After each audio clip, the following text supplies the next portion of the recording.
Hello friends, कैसे हैं आप लोग। सबको मेरा जय भीम, नमो बुद्धाय।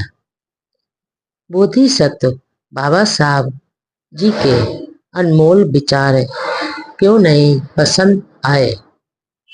बाबा साहब के का स्वास्थ्य दिनों दिन गिरता जा रहा था। बाबा साहब के स्वास्थ्य में सुधार नहीं हो रहा था, लेकिन इसकी परवाह किए बिना बाबा साहब रात दिन पढ़ते लिखते रहते थे। रात को पैर में तेज दर्द होता था। एक बार बाबा साहब ने पंखे से रस्सी लटकाकर पैर को भी ऊपर उठाकर बांध दिया था। इसी पीड़ाजनक शारीरिक दशा के बावजूद राज्यसभा के अधिवेशन में मौजूद रहते थे। 26 अगस्त 1954 को बाबा साहब ने राज्यसभा में भारत के विदेश नीति पर एक विचारपूर्ण भाषण दिया। बाबा साहब ने प्रधानमंत्री की विदेश नीति की आलोचना करते हुए कहा कि इस विदेश नीति का एक ही सूत्र है, भारत की समस्याओं का हल करने की बजाय दूसरे देशों को समस्याओं को हल करना चाहिए।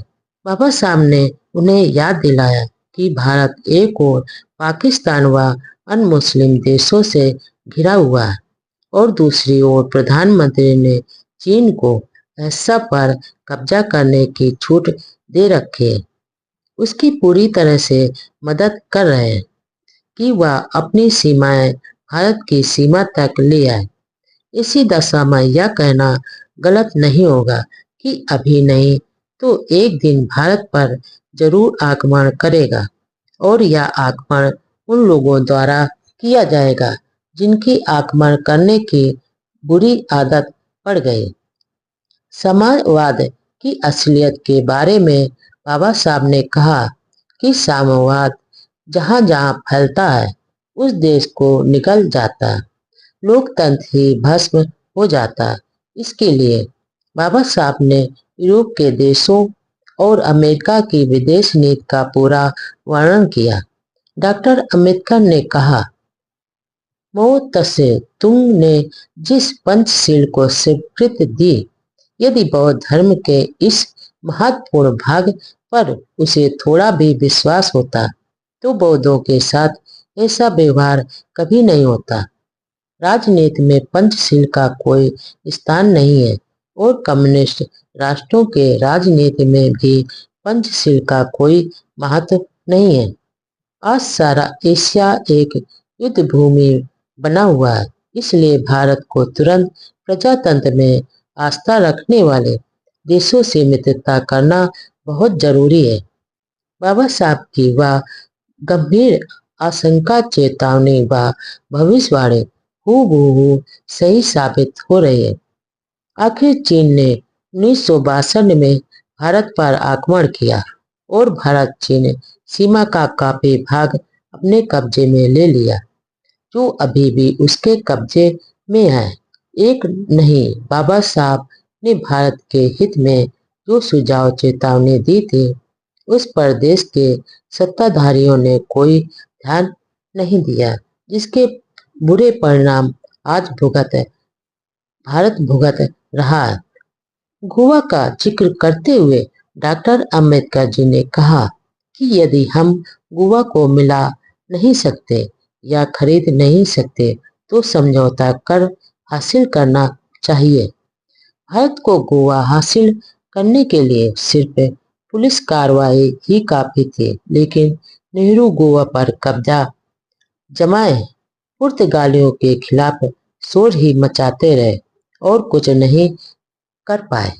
6 सितंबर 1954 को राज्यसभा में शेड्यूल कास्ट कमिश्नर की रिपोर्ट रखी गई और उस पर चर्चा हुई। डॉक्टर अंबेडकर ने सरकार को अछूतों के कल्याण हेतु कई सुझाव दिए।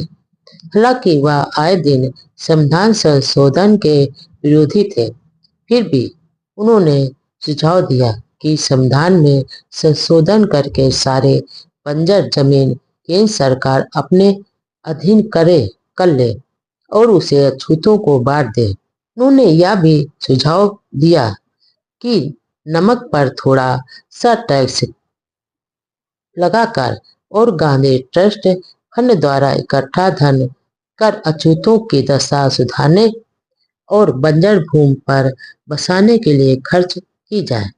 आखिर गांधी जी को अछूत प्रिय जो थे। डॉक्टर अंबेडकर ने कहा कि नेहरू को अछूतों के कल्याण के प्रति लगाव होना तो दूर है, उल्टा वह तो अछूतों के खिलाफ हैं। बाबा साहब ने बताया कि किस प्रकार शिक्षक के लिए विद्यार्थियों को विदेश भेजने की योजना बंद कर दी, जिसके कारण उनका विदेशों में जाना बंद हो गया। यह योजना अंग्रेजों ने शुरू की थी। बाबा साहब ने सरकार पर चोट करते हुए कहा कि इतने कम समय से ही सरकार ने बिना सहमति दोबारा संविधान संशोधन कर दिया और तीसरा करने जा रही है। ऐसा दुनिया में कहीं नहीं हुआ। सरकार अपने बहुमत का दुरुपयोग मनमाने ढंग से कर रही है, कानून बनाने में कर रही है। यह संविधान का अपमान है। सरकार को संविधान और कानून के बीच का महत्वपूर्ण फर्क मालूम होना चाहिए। 3 अक्टूबर 1954 को बाबा साहब ने मेरा निजी दर्शन शीर्षक के तहत आकाशवाणी दिल्ली से एक प्रसारण किया, जिसमें उन्होंने कहा, निश्चित रूप से मेरा समाज दर्शन 3 तत्वों पर आधारित है: स्वतंत्रता, समानता और बंधुत्व। किसी को भी इस बात की गलत फहमी नहीं होनी चाहिए कि मैंने यह दर्शन फ्रांस की क्रांति से लिए हैं। बाबा साहब ने आगे कहा, मेरे दर्शन की जड़ें धम्म में है, न कि राजनीति विज्ञान में। मैंने यह दर्शन अपने गुरु बुद्ध की शिक्षाओं से लिया। संविधान में भले ही राजनीति के इन तत्वों का समावेश हो, फिर भी उन्हें सामाजिक जीवन में क्रियान्वित करना जरूरी है। बाबा साहब ने आगे कहा कि हर व्यक्ति का अपना दर्शन होना चाहिए, क्योंकि हर व्यक्ति का एक ऐसा मापदंड होना चाहिए जिससे वह अपने जीवन का आचरण परख सके। मैं गीता में बताए गए हिंदू समाज दर्शन को नकारता हूँ, क्योंकि गीता की जाति चतुर्वर्ण व्यवस्था को ही हिंदू समाज दर्शन का कानून बना दिया, जो स्वतंत्रता, समानता व बंधुत्व के तत्वों को नकारता है। इसलिए भारतीय समाज से आशा की जाती है कि वह इन तत्वों को सामाजिक जीवन में भी उतारे। 29 अक्टूबर को 1994 को शेड्यूल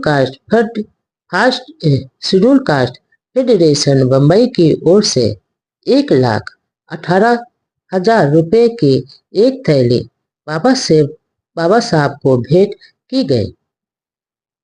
बाबा साहब ने अपने घोषणा की कि इस राशि का उपयोग पुस्तकालय निर्माण पर खर्च किया जाएगा। बाबा साहब ने बताया कि उनके जीवन में विनय, ज्ञान और सदाचार का बड़ा महत्व है।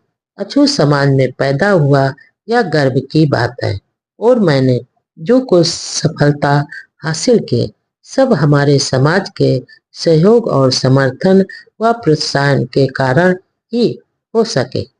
डॉक्टर अंबेडकर के बुद्ध और उनके धर्म के प्रति विद्यार्थी जीवन से ही गहरी रुचि थी। सबसे पहले स्कूल के दिनों में समाज सुधारक व लेखक कृष्णा जी केसकर ने 16 वर्ष के किशोरावस्था में भीमराव को उनकी लिखी किताब बुद्ध चरित दी थी, जिसे भीमराव खूब पढ़ते थे।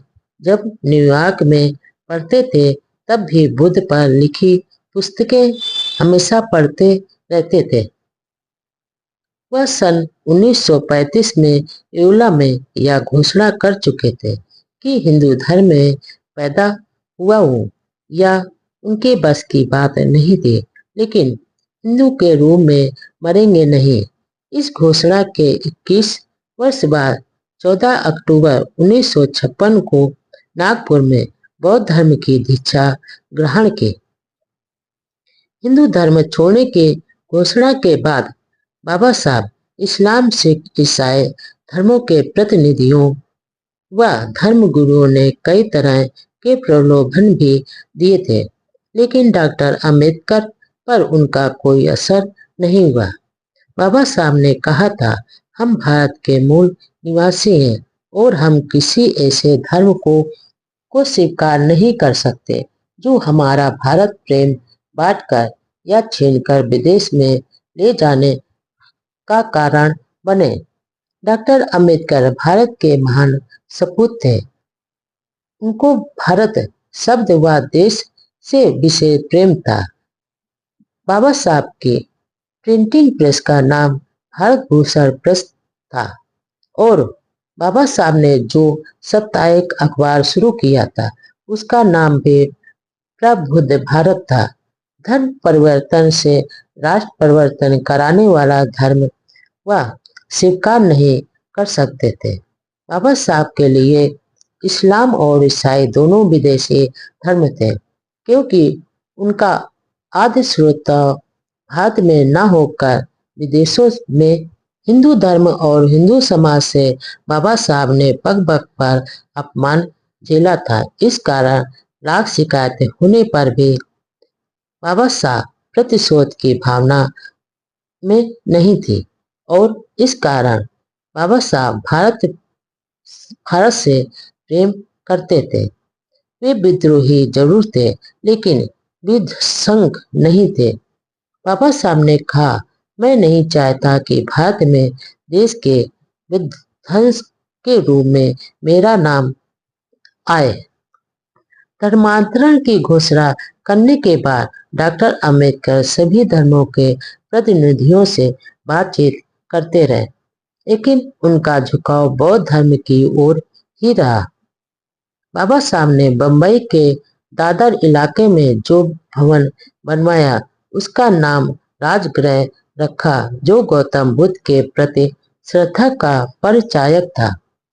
धर्मांतरण के प्रश्न पर विचार करने के लिए बाबा साहब ने 1936 में बंबई में महार जात परिषद आयोजित की थी। उसमें बाबा साहब ने जो भाषण दिया उसमें कहा था, इस अवसर पर भगवान बुद्ध ने मृत्यु से पहले भिक्षु संघ को जो उपदेश दिया था उसका स्मरण हो जाता है। बुद्ध ने अपने शिष्यों को कहा था, तुम दीपक के समान स्वयं प्रकाशवान बनो, पृथ्वी की तरह प्रकाशित नहीं। अपने आप पर ही विश्वास रखो और किसी दूसरे के अधीन न बनो। सत्य पर चलो, सत्य का ही सहारा लो, किसी दूसरे की शरण न जाओ। इस परिषद में सभी प्रमुख धर्मों के प्रतिनिधि मौजूद थे।